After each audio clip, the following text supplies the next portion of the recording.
La sécurité sociale de l'alimentation a été pensée à partir de travaux de différents collectifs militants et de chercheurs. Dominique Paturel, chercheuse à l'Institut national de recherche agronomique sur des questions d'accès à une alimentation durable, en particulier auprès des familles à petit budget, a animé pendant 1 an le séminaire Démocratie alimentaire sur ces questions. Elle nous parle aujourd'hui du système d'aide alimentaire français et ses enjeux politiques. Alors, si on reste dans la population qui est désignée comme étant bénéficiaire de l'aide alimentaire, tu vois, sans généraliser. Déjà, le premier constat, c'est qu'en moins de 10 ans, on est passé de 2 millions de personnes à 5,5 millions. Donc, il n'y a pas, et si tu regardes sur la même période les courbes de tendance autour de la pauvreté, tu vois que ça ne correspond pas. C'est pas parce qu'il y a une augmentation de la pauvreté qu'on a 5,5 millions de personnes qui sont captées par l'aide alimentaire. Donc ça, c'est une première chose. Donc ça veut dire aussi qu'il y a probablement, et c'est à peu près ce qu'on peut regarder, si on regarde ça sur une période plus longue, sur l'histoire de l'alimentation et des politiques alimentaires, on voit que cette population, elle est captée par un dispositif qui est complètement scotché au système productiviste, donc au système agricole productiviste, et à tel point qu'en 2010, quand il y a eu la loi d'orientation de l'agriculture, pour la première fois, la profession agricole a capté cette aide alimentaire comme étant un dispositif agricole en l'inscrivant dans le code rural. Donc on voit bien qu'il y a quand même un enjeu de cette filière qui est quand même lié au système. Et ça se renforce d'autant plus avec la loi Garot, qui finalement met en avant la question du gaspillage, qui est une question complètement légitime et qu'on comprend bien, mais dont la seule issue, c'est les pauvres. Donc il faut quand même de plus en plus de pauvres pour pouvoir manger ça, sinon la machine elle fonctionne pas. Donc il y a probablement une accélération sur la façon dont on rend captif une partie de la population pour en gros faire avec ce système de production agricole. Donc ça, c'est une première chose. La deuxième chose, c'est que du coup, ce qu'il faut comprendre aussi, c'est que cette gestion de cette population bénéficiaire de l'aide alimentaire, elle est depuis longtemps sous-traitée au secteur caritatif. Même si ça s'est modernisé, en gros au milieu des années 80, en particulier avec la création des Restos du Cœur, ça n'empêche que, même si l'État est présent et finance par des subventions ces dispositifs divers, ça n'empêche que c'est le secteur caritatif qui est quand même très présent. Donc en faisant ça, c'est quand même une façon de poser la question de l'aide alimentaire sous une forme assistentielle. Et la justification de l'assistance, ça passe par des mesures d'éducation. Donc le présupposé de tout ça, c'est de penser que de toute façon, on a une population pauvre qui n'est pas capable de savoir manger, donc qui a besoin d'avoir des ateliers cuisine, et ça d'autant plus renforcé qu'on est sur la période autour du discours sur la transition alimentaire, que non seulement avant, ils ne savaient pas forcément bien cuisiner, mais là encore moins. Donc la nécessité de ces dispositifs tiers est extrêmement importante et aujourd'hui tu vas la retrouver au cœur des politiques alimentaires. Par exemple, moi je ne supporte pas ce terme, tu vois, de malbouffe. Même si la qualité de cette nourriture sur le plan nutritionnel n'est pas bonne, ce que je conteste pas, c'est pas ça. Mais je veux dire, la qualifier de cette façon-là, quand on sait que 75%, 80% de la population la consomme, pour X raisons, soit des raisons de budget, mais aussi des raisons qui sont que depuis 50 ans, c'est ce qui est proposé, pour moi, est du ressort du mépris de classe, mais de façon énorme, et d'un mépris social généralisé autour de cette question de l'alimentation.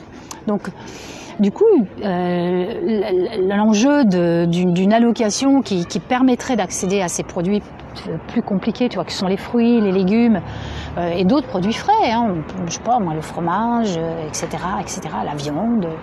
Bon, ça pourrait être une façon de ramener l'enjeu démocratique au cœur même de ce que pourrait être un système alimentaire durable aujourd'hui. Les injonctions de potager et de cuisine, ils sont du même ordre que les ateliers cuisine. Ils sont juste un tout petit peu plus modernes. Alors c'est vrai qu'il y a un apprentissage à faire de qu'est-ce que c'est que de reprendre la main sur le système alimentaire et qu'on ne sort pas de 50 ans où tu as été faire tes courses au supermarché, où tout le monde a fait ses courses au supermarché sans se poser la question de qui a produit quoi, comment, et que donc il faut bien que ça passe par des formes d'apprentissage. Et ça, au moins les circuits courts nous ont montré qu'il y avait là un vrai partage et une possibilité pour les habitants de se réapproprier cette reconnexion entre ce qu'on mange et comment c'est produit. Faire la cuisine, c'est aussi un des traits de caractère de notre culture franco-française, là encore, qui ne date pas d'aujourd'hui. Donc on peut comprendre aussi que ce soit un espèce de truc lancinant qui revienne comme ça. Mais ce que montrent les chiffres, c'est que quand même une grande partie de la population mange à l'extérieur de chez elle et ne fait pas la cuisine. Donc c'est une des raisons pour lesquelles en particulier, on pousse quelque chose autour de la restauration collective comme étant une façon de proposer aussi des alternatives à la cuisine que les gens veulent plus faire chez eux et qui puissent manger correctement à l'extérieur dans des conditions sanitaires et financières correctes, quoi. Voilà. La restauration collective, c'est essentiellement les solutions de restauration qui sont proposées aujourd'hui pour le déjeuner, que ce soit les cantines scolaires, les cantines d'entreprise, enfin, tout ce que tu peux imaginer de cette forme-là, qui est quand même une forme d'accès à l'alimentation extrêmement déployée dans notre pays. Et moi, je considère que c'est un outil de politique publique qui pourrait être extrêmement intéressant si on le redirigeait, d'une part, sur l'achat de produits qui soient sous des formes nutritionnelles plus intéressantes pour les gens qui viennent manger dans ces endroits-là. Et puis aussi pour une autre raison, qui est que derrière cet outil de restauration collective, tu as des infrastructures, tu as des endroits avec des tables, des chaises, tu as des cuisines, etc., etc. Et que c'est vraiment dommage de ne pas l'ouvrir le soir et pourquoi pas les week-ends, tu vois. Alors évidemment, ça veut dire qu'il faut réorganiser ça et le réfléchir de façon complètement différente. On est bien d'accord. Mais je veux dire, à partir du moment où ces outils sont présents, pourquoi on ne les utiliserait pas pour ça? Pour quelle raison? On ne mettrait pas au service de ce projet alimentaire franco-français des outils de politique publique qui existent déjà. Tu as la restauration collective, mais tu as aussi les marchés d'intérêt nationaux, qui sont des dispositifs de politique publique, qui pourraient aussi rentrer dans la boucle sur les questions d'approvisionnement, en particulier des restaurations collectives, mais de plein d'autres choses. Et donc on a un certain nombre de dispositifs comme ça qui pourraient jouer ce rôle un peu nouveau dans un projet alimentaire qui orienterait en particulier vers la consommation plus importante de produits frais. L'intermédiation entre cette population qui est captive du dispositif d'aide alimentaire. Puis aujourd'hui, les chiffres montrent bien que les gens sont là pour longtemps, c'est pas juste du passager. Donc ils sont captifs, ils sont dans un système où l'approvisionnement d'abord est un approvisionnement essentiellement industriel, et du coup ils n'ont pas forcément le choix. Donc comment ils font une fois qu'ils sont sortis de ça, si ce n'est retourner sur des modèles d'approvisionnement qui étaient bon marché, etc., et probablement à base d'alimentation ultra transformée. Même si dans le dispositif d'aide alimentaire, il y a eu quand même beaucoup d'efforts qui sont faits et on n'est pas sur une distribution totale d'alimentation ultra transformée. Donc ce qui est important aussi de comprendre, c'est que les gens, pour bénéficier de l'aide alimentaire, ils sont obligés de passer par une filière d'intermédiation sociale, en particulier par les travailleurs sociaux, et qui sont finalement les prescripteurs de cette aide alimentaire. Et